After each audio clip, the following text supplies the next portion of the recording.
दशम दिनक कथा कार्तिकक जन्म। एक समय महादेव गौरीक संग संभोग करबाक इच्छा सँ निर्जन वन में गेला। ओतऽ ओ सुगंधित झाड़ी में संभोग करऽ लगला। महादेव संभोग में एतेक लीन भऽ गेला जे ओ सब किछ बिसरि गेला। संभोग करैत करैत बहुत दिन बीत गेल। देवता लोकनि के एहि सँ चिंता होबऽ लागलनि। ओ लोकनि ब्रह्मा ओतऽ पहुँचला आ महादेव जाहि रूपे संभोग में लीन छलाह कहि सुनाओल। एहि सँ जे संतान हेतनि से केहन हेतनि। ब्रह्मा कहल, अहाँ लोकनि एहि लेल चिंता नहि करू, सब कल्याणे हैत। मुदा एतबे अवश्य ध्यान रखैत जाउ जे यदि गौरीक पेट सँ संतान हैत तैसँ समस्त संसार के नाश कऽ देब। तैं हेतु अहाँ लोकनि महादेव के संभोग सँ निवृत्त करेबाक उपाय करैत जाउ। सब देवता वन में जाकऽ हल्ला करऽ लगला। हल्ला केला सँ महादेवक ध्यान टूटल आ संभोग सँ निवृत्त भेला। महादेव संभोग सँ उठला तऽ हुनकर अंश पृथ्वी पर खसि पड़लनि। गौरी के एहि सँ बड़ क्रोध भेलनि। ओ सब देवता के श्राप देल जे आइ सँ कोनो देवता के संभोग सँ बच्चा नहीं हेतनि। महादेवक अंश के पृथ्वी सहन नहीं कऽ सकली। ओ अंश आगि में फेंक देलनि। आगि सेहो भार के नहीं सहि सकला। ओ ओकरा सरपत वन में फेंक देलनि। सरपत पर जाकऽ ओ अंश 6 मुँह वाला बच्चा भऽ गेल। ओही बाटे कृतिका सब जाइत छल। ओ सब कनैत बच्चा के उठा लेलक। अपन अपन दूध पिया ओही बच्चा के ओ सब पोसलक। पैघ भेला पर बच्चा के सब तरह के शिक्षा देलक। बच्चा के पोसनिहार कृतिका सब छली। तैं हेतु ओही बच्चाक नाम कार्तिकेय पड़ल। गणेशक जन्मक बाद जखन गौरी शंकर के पता लगलनि कार्तिकेयक जन्मक, तऽ कार्तिकेय के बजा लेलखिन। देवता लोकनि हुनक अभिषेक कऽ आ अपन सेनापति कार्तिकेय के बनाओल। कार्तिकेय तारकासुर के मारल आ इंद्र के अपन राज्य वापस कऽ देल। हुनकर विवाह 60 सँ भेल। गणेशक जन्म। देवता लोकनि द्वारा प्रथम संभोग में बाधा होयबाक कारणे गौरी चिड़चिड़ाई भऽ गेली। ओ सतत रुष्ट रहैत छलीह। कार्तिकेयक जन्म तावत भऽ गेल छलनि, किंतु हुनका लोकनि के एकर खबर नहीं छलनि। महादेव गौरी के प्रसन्न करबाक हेतु बहुत चेष्टा केलनि, किंतु ओ प्रसन्न नहीं भेली। महादेव के एकरा लेल बड़ चिंता भेलनि। ओ एक दिन गौरी सँ पुछलनि जे अहाँ एना किया करैत छी। अहाँ कोना प्रसन्न रहब से हमरा स्पष्ट करू। ओ कहलनि, अहाँ अंतर्यामी छी, अहाँ सभक मनक बात बुझि जाइत छी। तखन हमर मोनक बात अहाँ किया नहीं बुझैत छी से हमरा कोना विश्वास हैत। मूर्ख पति के स्त्री सब बात कहैत अछि, किंतु हे स्वामी अहाँ तऽ अंतर्यामी छी। हम अहाँ की कहब तखन अहाँ बुझबै। यदि अपने हमरा पूछल अछि तऽ हम अपने के आज्ञा के कोना नहीं मानब। सुनू, स्त्री गणक लेल संसार में सबसँ पैघ सुख नीक पुरुषक संग संभोग करबाक छै। ओही संभोग में यदि कोनो प्रकारक बाधा होइत छै तऽ एहि सँ बढ़ि कऽ स्त्री जातिक लेल कोनो दुख नहीं होइत छै। एही दुख सँ स्त्री दिनानुदिन खिन्न आ झक्खी स्वभाव भऽ जाइत छै। आब अपने सोचू जे हमरा केहन भारी दुख अछि। एक तऽ संभोग में विघ्न, दोसर अपनेक अंश पृथ्वी पर खसि पड़ल, आ सबसँ पैघ दुख तऽ ई जे अखन तक निसंतान छी। जकर पति स्वयं त्रिलोकीनाथ, तकरा बेटा नहीं। जाहि स्त्री के बेटा नहीं तकर जीवन व्यर्थ छै। तपस्या, योग दान इत्यादि नीक कर्म आन जन्म में काज दैत छै। मुदा नीक बेटा ई लोक आ परलोक सब ठाम सुख दैत छै। हे प्राणनाथ, अहाँ सर्वोपरि सर्वज्ञ छी। हम आब कोन उपाय करूं, कृपया अपने हमरा कहू।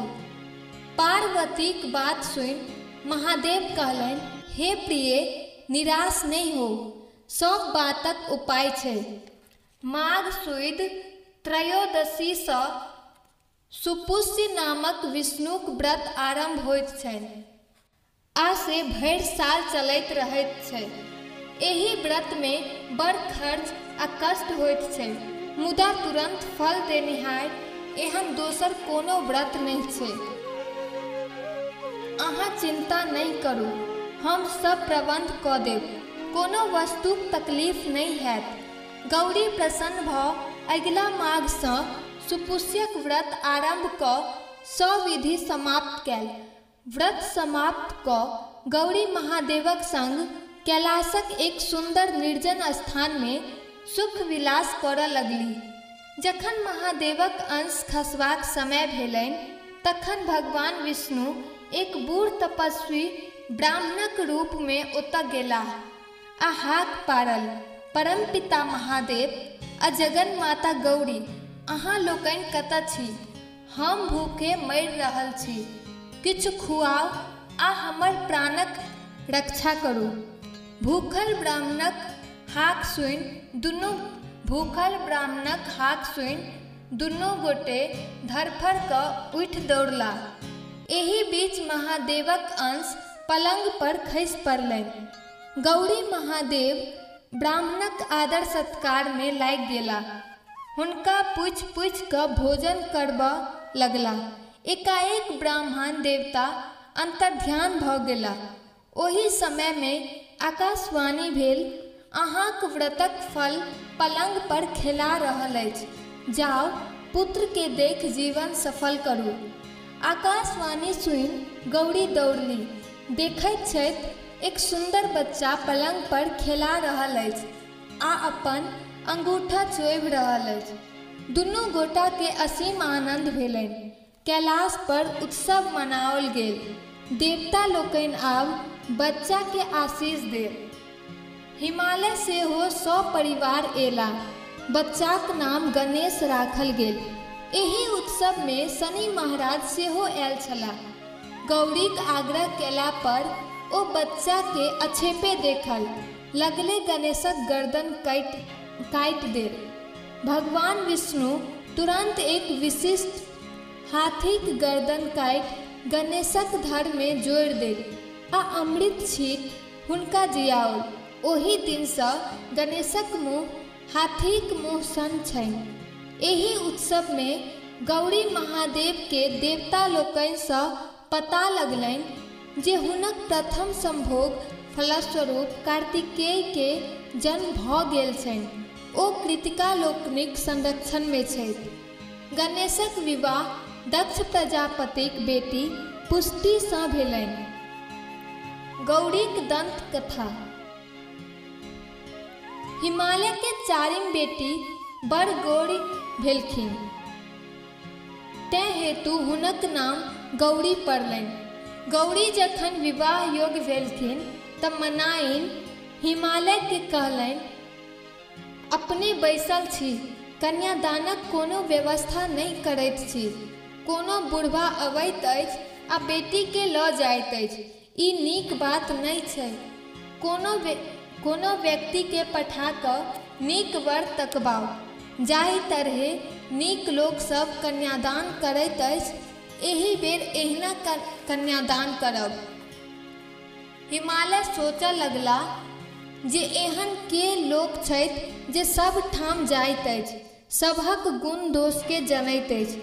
एकाएक हुनका नारद मुनिक स्मरण भेलनि। ओ नारद मुनि के वर तकबाक भार देल आ विवाहक ओरियान करऽ लगला। नारद मुनि पुनः ओहि बुढ़वा महादेवक वर ताकल। खूब सजि बर बरियाती आयल। दाई माई सब वर बरियाती देखऽ गेली। देखैत छथि जे वरक आँखि में काँची पीची लागल आ भरि देह साँप लटकल छनि। बरियाती में कियो कनाह तऽ कियो खोर, कियो नांगर तऽ कियो लूल। सब स्त्रीगण सब नारद मुनि के गारि देवा लागल आ बर बरियाती के घुमावा लागल। जखन गौरी ई बात बुझलनि तऽ ओ महादेवक मोने मोने प्रार्थना कैल आ नीक रूप धारण करबा लेल गोहराओल। महादेव सह कैल, तुरत सब साँप बिला गेल। अपने सुंदर पीत पीताम्बर पहिरने शंकर रूप भऽ गेला। हुनक एहन सुंदर रूप देख सब कियो चकित भऽ गेल। शुभ शुभ का विवाह संपन्न भेल। मनाइन खुशी सँ बेटी जमाई के विदा कैल। महादेव गौरीक संग खुशी सँ रहऽ लगला। विदाईक भार। बेटी जमाई के विदा कऽ मैना किछ दिनक बाद विदाईक भार पठाओल। दही, केरा, खाजा लड्डू, चूड़ा, ठकुआ, मालपुआ इत्यादि। महादेव के एतेक वस्तु रखबाक ने जगह छलनि आ ने घर में खेनिहार छलनि। खूब लोक सबके बजा खुआओल आ कतबो बेन तिहार बाँटल, किंतु सब सधबे नहीं करनि। भार सँ घर आंगन गन्हाय लागल। भारक वस्तु कोना सधत तकर उपाय सोचऽ लगला। एक गोटे कहलक जे यदि भड़कनि छुलाही धुरखुर धरय ठाढ़ होयत तऽ भंडार सधि जायत। खोज पुछारी कऽ एकटा भड़कनि छुआही ताकल गेल, ओकरा धुरखुर सटाय ठाढ़ कऽ देल गेल। तखन भारक वस्तु सब सधल। गौरीक ननैद। महादेव गौरी महादेव सँ एक दिन कहलनि जे सभक ननैद अबैत छैक। हमरा सेहनता होइत अछि जे ननैद अबितैथ। ताहि पर महादेव कहलनि, अहाँ ननैद के भार नहीं सहि सकब। तखन गौरी कहल, एतेक लोक कोना ननदीक भार सहैत अछि, हम किएक ने सहि सकब। महादेव तुरंत अपन बहिन आशाबड़ी देवी के बजाओल। आशाबड़ी देवी पैर में बेमाई फाटल छलनि। ओ हंसी ठट्ठा में गौरी के ओही बेमाई में नुका रखलनि। ओही बीच महादेव आंगन एला। गौरी के ताकल, किंतु गौरी नहीं भेटलखिन। गौरी बेमायक भीतर में कनैत छली। महादेव अपन बहिन आशाबड़ी सँ पूछल, अहाँक भाउज कतऽ छथि? ओ कहलनि, हम नहीं देखलियनि हैं। महादेव परम चिंतित भेला। आशाबड़ी देवी अपन पैर जोर सँ झाड़ल। गौरी भट दऽ खसली। दुनू प्राणी भभा कऽ हंसऽ लगला। एक दिन महादेव बहुत रास माछ आनल। गौरी विन्यास सँ माछ बनबौलनि। ननैद के कहलनि जे अहाँ धी सुआसिन छी, पहिने अहाँ खा लिअ, तखन हम सब खायब। ओ माछ खाय लगली। गौरी खंडक खंड माछ हुनका देने जाथिन आ ओ टपाटप खेने जात। एही तरहे आशाबड़ी देवी सबटा माछ खा गेली। बेचारी गौरी के काटो कनखुर नहीं प्राप्त भेलनि।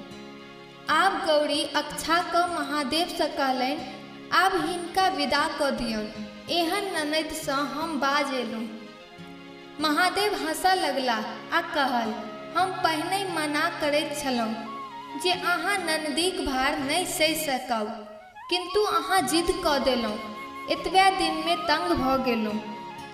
किछु दिन और रखियौन, तखन सब सेहनता पुरि जायत। गौरी निहौरा करऽ लगली, हम गोर लगैत छी, जल्दी हिनका विदा कऽ दियौन, नहीं तऽ आब हमरो खा जेती।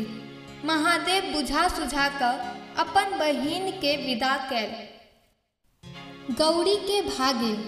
महादेव सँ पुनः गौरी एक दिन कहलनि, हे नाथ, सभक भागिन अबैत जाइत छै, मामी सँ हंसी खेल करैत छै, हमरो तकर बड़ सेहनता होइत अछि। महादेव बेहुसैत कहलनि, ननदीक सेहनता तऽ नीक जकाँ पुरि गेल, आब भागिनक सेहनता सेहो पुरि जायत, मुदा हमरा बाद में उल्हन नहीं देब। गौरी गंगा जल भरऽ लगली। खूब जो पूर्वा पछवा बहऽ लागल। हुनका अपन कपड़ाक सम्हार नहीं रहे। कतबो सम्हारैत तैयो आँचर उधिया जाय। गौरी लाजे कठौत होबऽ लगली। ओ महादेव से कहलनि, देखू तऽ हमरा ई बसात आब बेनग्न कऽ देत। महादेव कहलनि, ई बसात पूर्वा पछवा अहाँक भागिन छथि। ई लोकनि अहाँक सेहनता पुराइ रहल छथि। दुनू गोट मिल कऽ अहाँक हँसी ठट्ठा आ धूर्तता करैत छथि।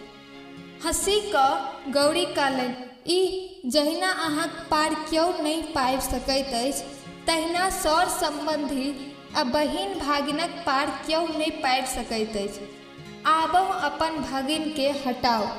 महादेवक इशारा सँ बसात रुकि गेल। गौरी छिनारि। एक समय में महादेव के गौरी कहलनि, हे महादेव, अहाँ त्रिलोकीनाथ छी। अहाँ चोरनी आ छिनारि के कोनो चिन्ह किएक नहि दैत छियै? अहाँ तऽ सब किछु कऽ सकैत छी। महादेव कहलनि, हम अहाँक बात मानल, मुदा ककरा कोन चिन्ह देल जाय से अहीं कहू। गौरी कहल, छिनारि के सिंह आ चोरनी के नांगरि दियौ। एक दिन गौरी से महादेव कहलनि जे आइ हमरा माछ खेबाक इच्छा होइत अछि, अहाँ माछ खुआउ। गौरी माछ लाबऽ गेली। मल्लाह टोली में माछ नहीं भेटलनि तऽ ओ धारक काज विदा भऽ गेली। ओतऽ महादेव स्वयं मछुआरक रूप में माछ मारैत रहैत। गौरी मछुआरा से कहलनि, हौ मछुआर, माछ छ, की भाव देबहक?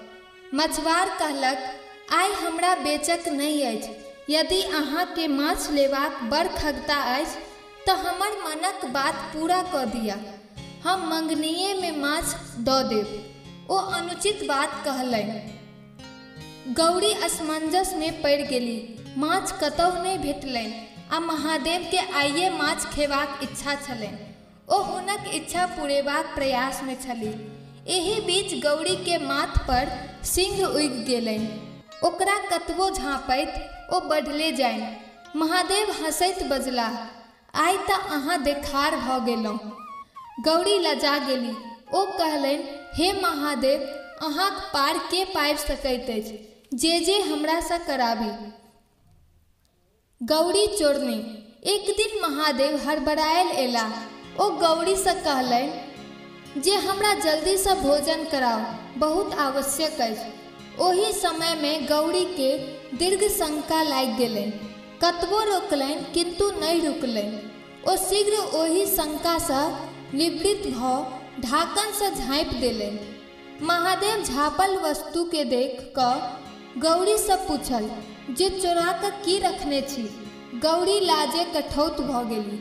ओ की कहितथिन, किछु नहि फुरानि। गौरी के एही बीच पैघ नांगर लटकि गेलनि। ओ परेशान भऽ गेली।